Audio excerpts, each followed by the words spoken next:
So today we're going to look at Ted Bundy's palm and try to see if we can spot these signs. It's a bit of reverse palmistry. Obviously, we know all about Ted Bundy now. So I'm looking at how his palm can show us exactly what's going on. So the first things I notice about this palm, I mean, the overall palm shape is very conic. The palm itself is long and the fingers are short, and drastically so, which is never a good sign. This is clearly a fire hand, and there's nothing wrong with being any one of the elements. So when you're definitely an element, one element, and there's no doubt about it, then it's better to be a bit of a mixture, because when you're one of the elements, yes, all of the pros of that element are there, but all the cons are there too, to the extreme in both ways. And too much fire is too destructive. And that's what we see here. We see too long a palm and too short fingers. So it's almost as though that energy has nowhere to go. And when other things go wrong, it can spell disaster. So the conic kind of tendency is over sensuality, over how can I put this? Too much desire, too much, too much tendency to indulge. And when there are again other signs there that can make that more unhealthy, it can spell disaster. So that's what I notice about this person's hand. Also, the fingers are, I mean, Jupiter, we'll get to this, is very pointed. The rest are mostly conic. And again, this is a very conic fire hand. The first thing I want to point out here is the thumb. It's very clubbed, which can mean lots of things. I'm going to get around to explaining all of these things. I'm going to break them all down step by step. So this is the first one, the clubbed thumb. And a lot of you will already know what this means. It's also very short. The two combined is not good. And again, with a long palm and short fingers, a short clubbed thumb is already spelling a disaster. So again, I'll get around to explaining what this means. The second thing is, as I've already explained, we've got the long palm and the short fingers. Saturn is the longest finger, and when we compare this with the length of the palm, it's well and truly under 7/8 of the palm's length. And Saturn is short in general anyway, and this shows us someone who has a lack of appreciation for bureaucracy and the rules. This is someone who's a non-conformist, who abides by his own rules and is a bit of a free bird for all intents and purposes. So again, already we've only spotted two signs really here, and it's already spelling a bit of it's painting a picture here of a person who is dangerous. And the third sign here I want to point out is the lacking of the fate line. I mean, there is one here. It's strong in some ways, but it weakens after the age of about 35, 36. And it's not a good sign, because a weak fate line it's one indication of a drifter, a criminal, someone without a cause, or again, an attachment to the rules, I suppose. It's just one indication. Obviously, and I've said this before, if you spot one of these signs in a person's palm, it doesn't mean anything, or even two. You can't draw a conclusion based off too little evidence. And the fourth sign I want to point out here is the straight heart line. And again, I'll get around to explaining what this means. The fifth thing I want to point out is the girdle of Venus here. It's nothing wrong with the girdle of Venus, except when there's something wrong with the girdle of Venus, which is what we see here. It's fragmented, it's broken, it's I kind of want to say pale, it's faint, it's not well formed. So the girdle of Venus, it's a kind of barometer, an emotional barometer, and when that's broken, again, it paints a picture of someone who is emotionally broken. And number 6, the crooked Mercury finger. It's bent inwards, it's crooked. Mercury is the finger of expression. And when the Mercury finger is crooked and twisted, so too is their ability to express And sexual expression it certainly comes under that ability to communicate. So when that sexual expression is twisted, corrupted, um, crooked, so too, is their kind of psychological makeup, or at least it's another indication. Again, one or two signs here in a person's palm, there could be things that negate. Whenever you see something negative in someone's palm, sometimes, quite often, there are things to negate these negative things somewhere else in the palm, and so it kind of evens it out. So it's important to look holistically. However, this is not a good sign, and it's also the sign being communication when someone's um, ability to communicate and express is crooked or twisted, so too is their truth, their message. And so it can be an indication of someone who is deceitful, a liar. Mercury being the messenger god, the trickster god. This is someone who's potentially deceitful. That's what this is showing us. And also, a way to spot deceit in someone's palm is the rosettes, the little lines beneath the palm there, where the palm meets the wrist. When there is a clear break in the rosettes, it is an indication again of someone who's deceitful. So if you see those two signs together, the crooked Mercury as well as the breaks in the rosettes, that's a fairly conclusive indication there of an untruthful person. And the other thing I want to point out, there's a few points to go over here, and here's a point right here. So the Jupiter finger is very pointed itself. The rest of the fingers are conic. I'll go over what this means. And a few of you may have already noticed and wondered why I've not pointed out this overdeveloped Apollo finger. This person cares about what other people think. This is someone who is in it for... He's very vain and desires reputation, glory, and the limelight, wants to stand out, wants to show off. And the ninth and final point I want to make about Ted Bundy's palms, and I'll get around to explaining what I think this means at the end of the video, a little gem here. It's the line that crosses all of the phalanges of the fingers. And I have explained what this means in a previous video, but some of you may not be aware of this. And the last little gem here that I'm going to point out at the end of the video is the fate line crossing the lifeline at this age and what this means. So there's quite a bit to unpack here, but I'm going to go through it in a fairly punchy way, hopefully keep you all engaged. So let's retrace our steps. The thumb. When the thumb is thickest at the tip, the first phalanx, it shows someone who is a doer, someone who is taken over by their sense of will. They do things decisively, and they accomplish things through sheer force of charisma and their who they are, their character. And in a print like this, you don't very often see the thumb all that well, but here we can actually see it, and that's why it shows us this kind of classic club thumb, which you see in a lot of murderers' palms. And that club, it shows this kind of it's their willpower is bottled up, and it's explosive. It shows an extreme personality, a tense personality. It shows that this person has a kind of calm exterior, but underneath all of that there are anger issues. And when the tip is shorter than the second phalange of the thumb, it shows a more decisive person, someone who's less able or caring of other people's opinions or thoughts.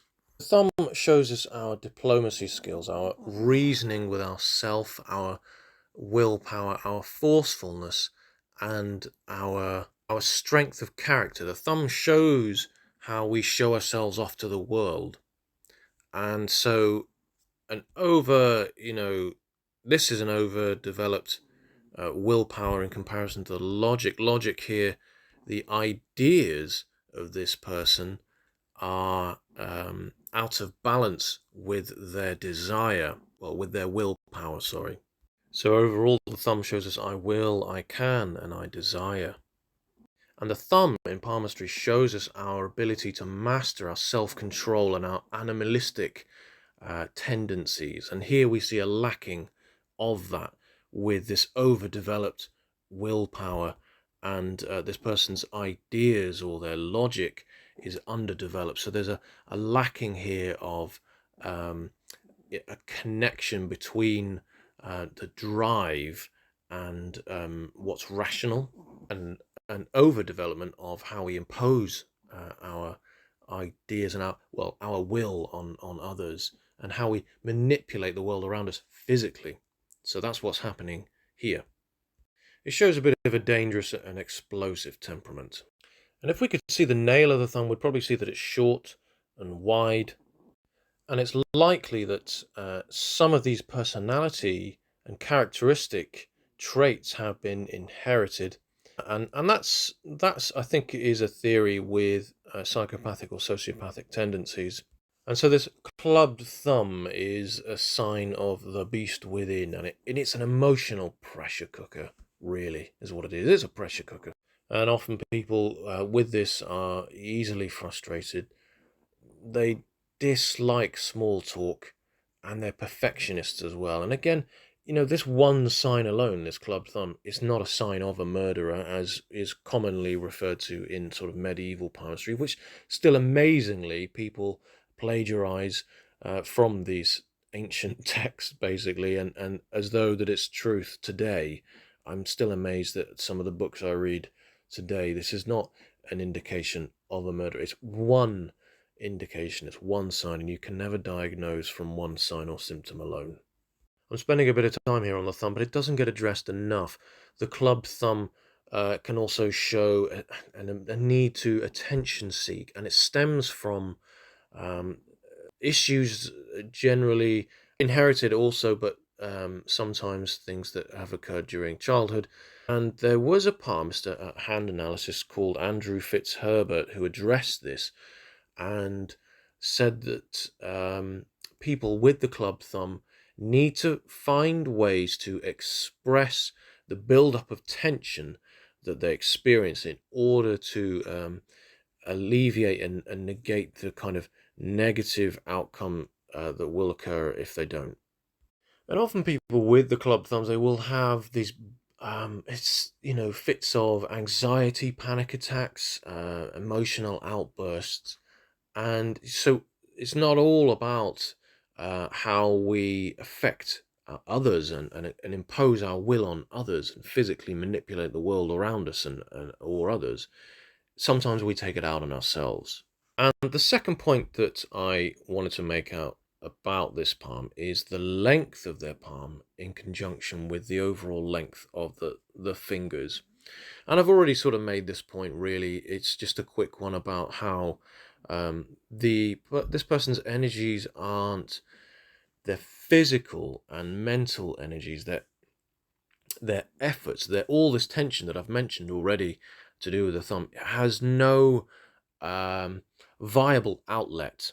So again, it adds to this pressure cooker situation. This is an explosion waiting to happen. This person certainly needed therapy when they were younger. Short Saturn finger here, it shows a complete disregard for the rules. It shows someone who, and I mean, we don't see a gap here between the life and their headline. I think if we did, this person wouldn't have gotten away with the things they managed to get away with, because there is caution about this person. At the same time, there's just a complete, lack of care for the rules. And I think it was the third point I wanted to make out about the fate line here. It's a bit weak. I mean, it starts off fairly strong. There are some strengths to it, but it's sort of unsure as to where it needs to be. It's overlapping, and it becomes weaker as time goes on. And a weak fate line, or a complete lack of a fate line, is often seen on the hands of criminals. I mean, it's not non-existent. It's there, but there's a lack of direction. And again, this person needed that guidance, needed that counseling when they were younger, to form an idea as to where they should be going and why. This is a hand of someone with a complete lack of direction and understanding, and I suspect a complete lack of emotional connection when they were young. And this is seen by the extreme gap here between Jupiter and Saturn, and the low set Mercury as well. This is clear indications of uh, child child related difficulties, or as it's now known as, adverse child experiences, which have affect us during our adult life. And so, to summarize, this person needed emotional connection during latency, during the age of between 0 and 6. There was a lack of that here, likely from both parents. It's had a knock-on effect on this person's psychological makeup and their outlook. So there's a combination of things occurring at play here. This is hereditary, but also there is a couple of environmental factors going on here. Which brings me round to my fourth point, and that is the straight heart line, which we can, that's not an example, that's a better example, that we can see here. The straight heart line is someone who's more emotionally complicated, someone who's more emotionally reserved, and their relationships are often very private. They don't show their feelings in public. So people with curved heart lines often release their sexual tensions, release their emotional tensions through the act of sex, whereas a person with a straight heart line needs to release this tension in more sort of intellectual or psychological methods. They have a need to express their sexual inhibitions.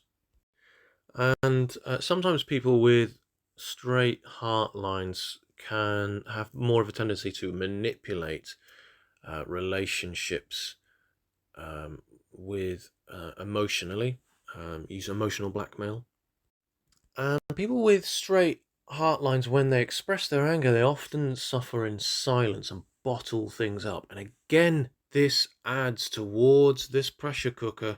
So it's again, this is another sign of an explosive. If this person's heart line had kind of curved up, it would be a lot healthier in a lot of ways. But again, I think if that had been the case, this person wouldn't have gotten away with what they got away with, because things would be more on show, their feelings would be more on show, and they'd be easy to read. That's what's happening here. This person is very difficult to read. And then at the end of the heart line, you've kind of got this extra little overlapping branch that kind of covers up, and this is the person that's showing face, that's putting on an act. This is the right hand now. So this is a person who is showing that they can be someone else in front of others. They're putting on what they believe is an acceptable sociable persona. They're hiding their feelings because they probably know that who they are is not acceptable, if you see what I mean, or what they feel and think and desire and know. They know that these things aren't quite accepted. And the fifth point I made at the beginning of this video was the girdle of Venus. And as I've said, there's nothing wrong with the girdle of Venus. Again, in medieval palmistry, which still a lot of people refer to today, this is regarded and associated with people on the seedier side of life. Prostitutes, drug dealers, pimps, people who are, very, criminals, really. That's what it's related to. Crude side of nature, debauchery. However, that's just not true. People with a girdle of Venus can and do live very healthy, legal and healthy sexual lifestyles. The girdle of Venus, it shows us, it's like an extra heart line, and it's an extra layer of emotional intensity. That's what it is. People with a girdle of Venus are more sensitive. more to them than meets the eye on an emotional level. And people, unfortunately, with a more kind of broken and fragmented, crisscrossing, faint, and essentially poorly formed girdle of Venus, such as this, they have a broken, um, that sense of extra emotional intensity, that layer of emotional complexity that's added to their persona, their character, is broken. And it's it's unfortunate for this person because, and again, this all stems back to what they experienced as a child, or what they should have experienced really, which was love. And had this hand would have been completely different. Their ideas of a healthy sexual relationship, or just a healthy relationship at all, is broken. Their um, frame of reference is wrong.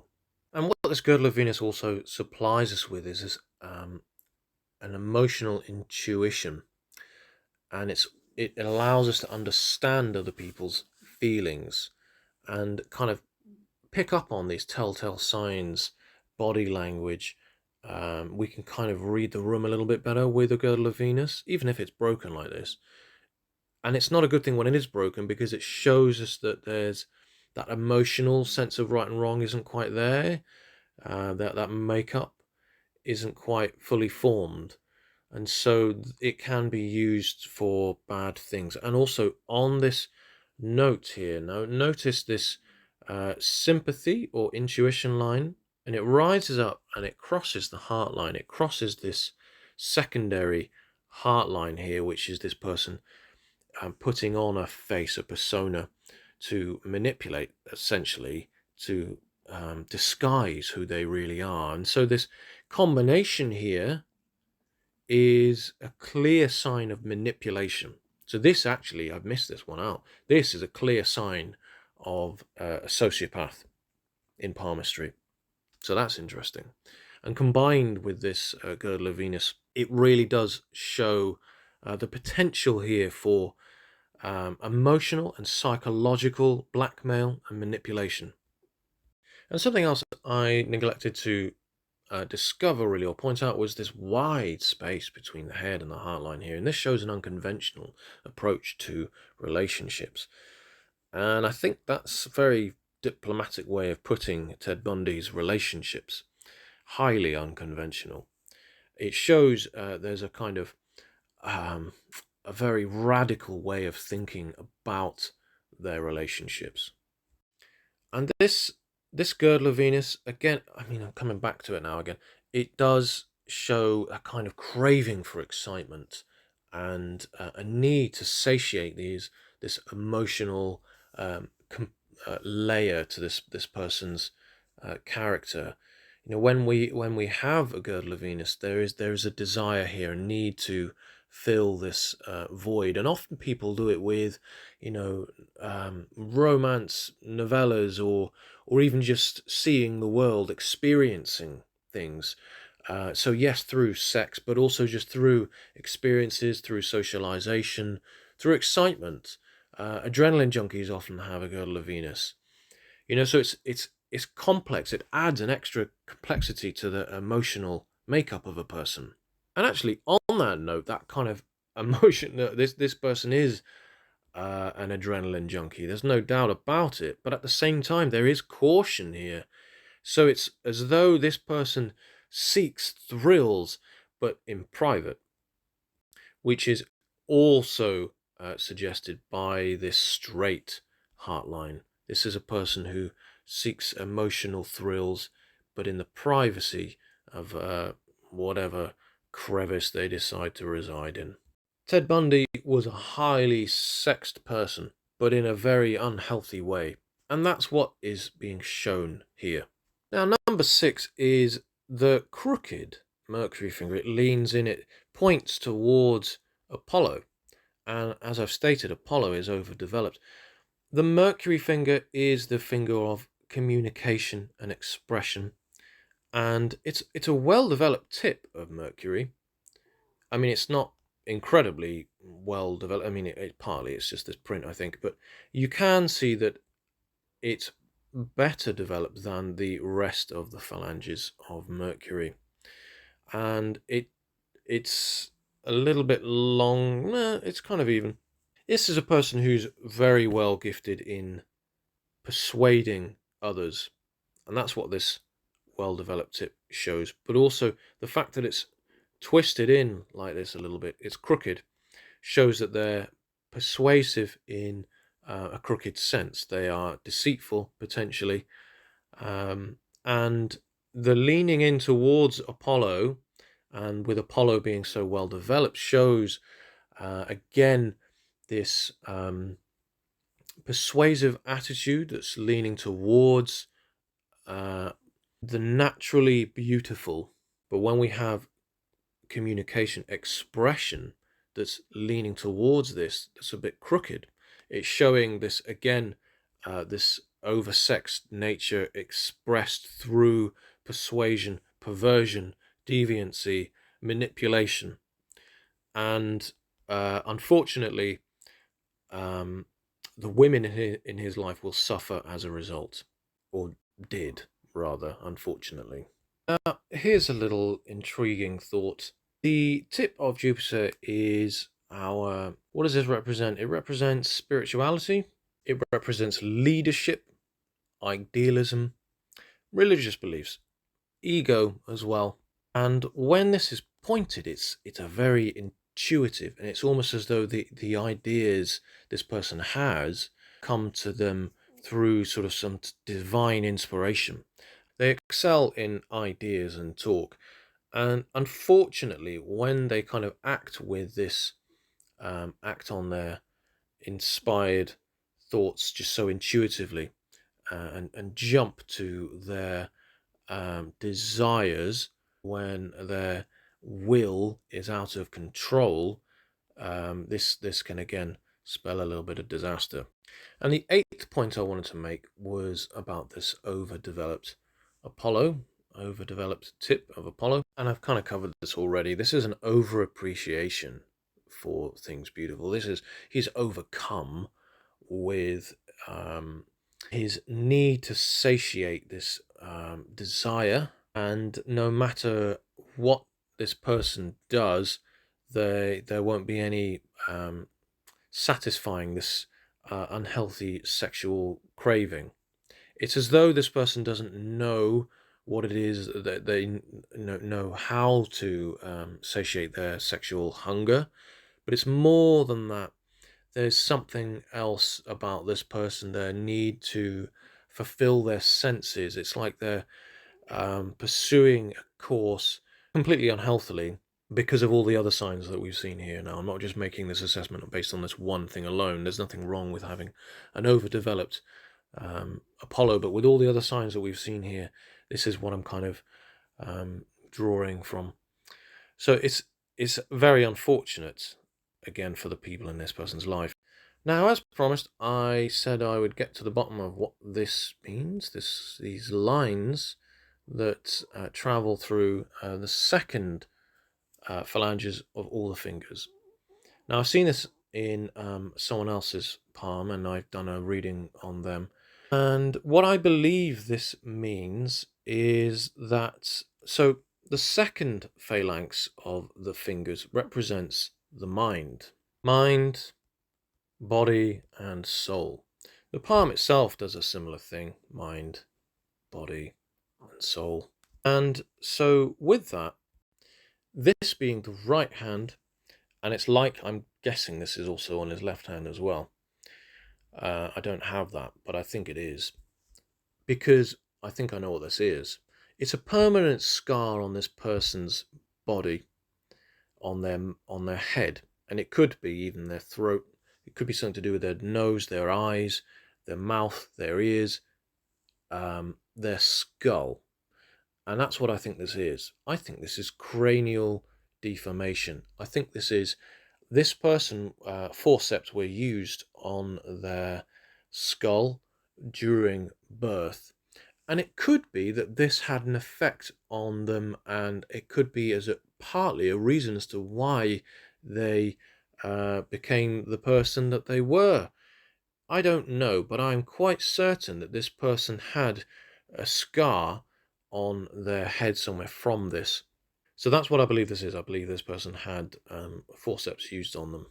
And the final unwritten 10th point I would like to make about this person's palm is the fate line here crossing the lifeline. And it crosses the lifeline from inside of Venus, the place of vitality and constitution, at the age of 42.